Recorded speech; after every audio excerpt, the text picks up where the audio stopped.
You know that friend who spirals if you don't text back right away? The one who sends the "Are we good?" follow-up message? What about the friend who can go completely AF for weeks, leaving you wondering if you've been ghosted? What if I told you these behaviors aren't random, but part of a hidden script? It's called your attachment style, and understanding it is the key to transforming your friendships. We're about to decode the patterns that shape your connections and show you how to build the supportive friendships you actually want. The hidden blueprint if you've ever felt confused, anxious, or rejected in a friendship, you're not alone. The same dynamics that shape our romantic lives also impact our friendships, and it all traces back to attachment theory, pioneered by psychologist John Bowlby.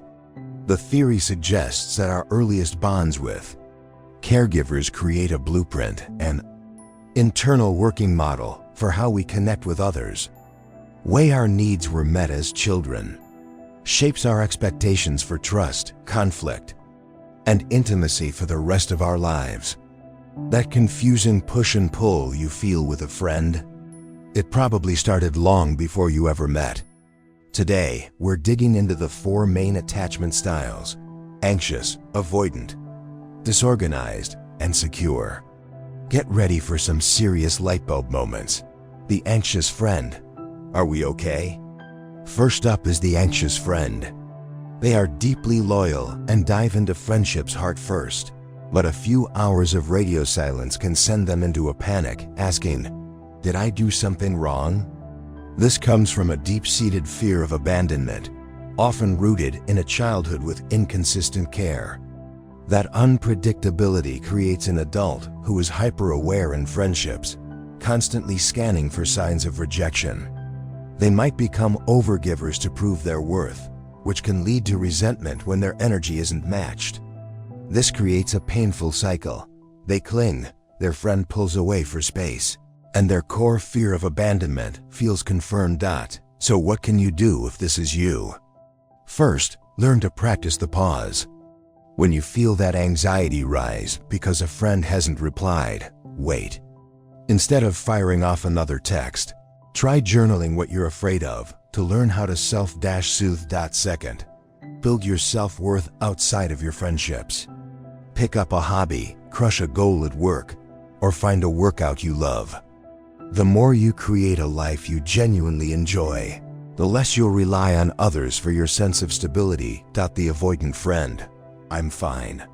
On the flip side, we have the avoidant attachment style. This is your self-reliant friend who's great for a casual hangout, but puts up a wall the moment things get emotional.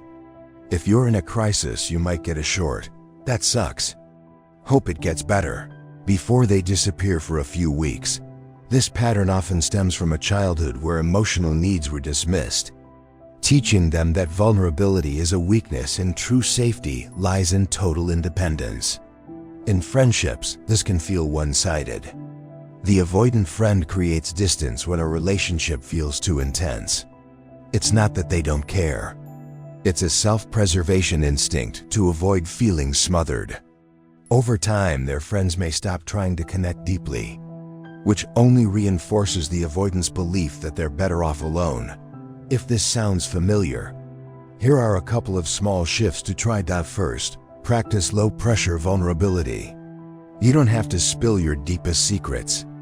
Start by sharing one small, real feeling with a trusted friend, like, "I'm feeling kind of stressed about work." It builds your tolerance for emotional expression. Second, learn to ask for space without ghosting. A simple text like, "Hey, I'm feeling a little overwhelmed and need to recharge. Can we catch up next week?" honors your need for independence while showing your friend you still value the connection. Okay, we've just covered the anxious and avoidant styles. Are you starting to see yourself or maybe a friend in these descriptions? If you're having an aha moment, do us a favor and hit that subscribe button. We release videos just like this every week to help you build happier, healthier relationships.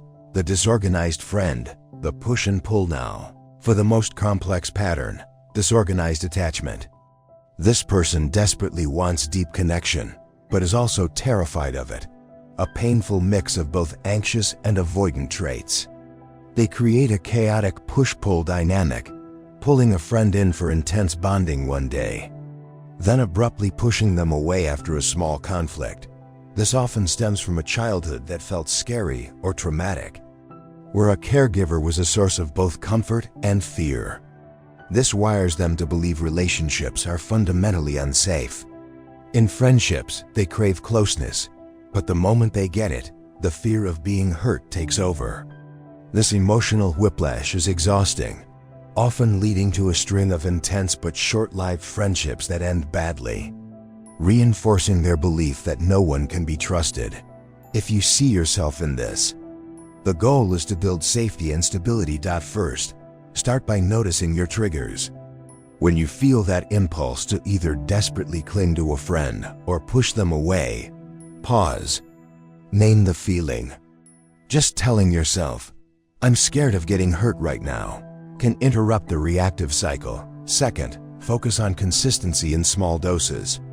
Instead of all-or-nothing hangouts, try a steady, low-stakes rhythm, like a weekly check-in text.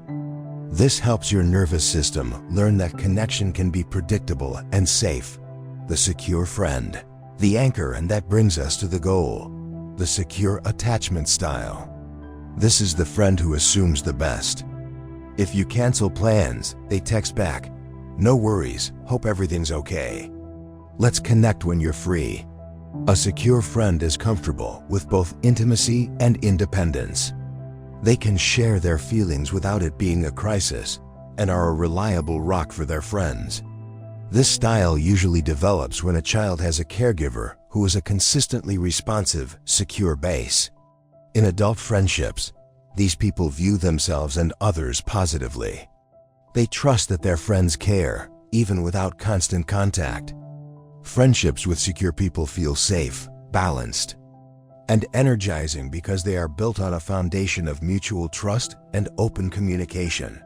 Your path forward.